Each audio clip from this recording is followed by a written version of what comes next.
போதும் பாதிக்கப்பட்டவர்களின் பக்கம் நிற்பதுதான் சிறந்த ஆளுமை. நடுநிலைமை என்று ஒன்று கிடையாது. சமனில்லாத சமூக கட்டமைப்பில் நடுவு நிலைமை என்பது கிடையாது. நியூட்ரல் பொசிஷன் என்பது பொய், அது ஃபேக்.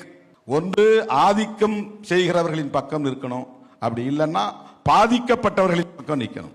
ஏன்னா இங்க ஈக்குவாலிட்டி என்பதுதான் சோசியல் ஸ்ட்ரக்சர்.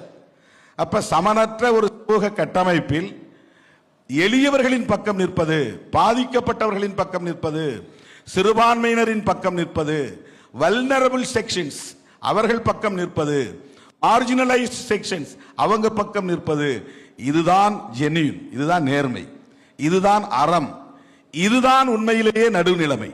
நான் ரெண்டு பக்கம் இருக்க. ஆட்டுக்கும் ஓனாய்க்கும் யுத்தம் நடக்கிற போது நான் ஆட்டு பக்கமும் பேச மாட்டேன், ஆட்டுக்குட்டி பக்கமும் பேச மாட்டேன், ஓனாய் பக்கமும் பேச மாட்டேன், நான் நடுவில் நிற்பேன்னு சொன்னா நீ ஓனாய்க்கு துணை போவதாக அர்த்தம்.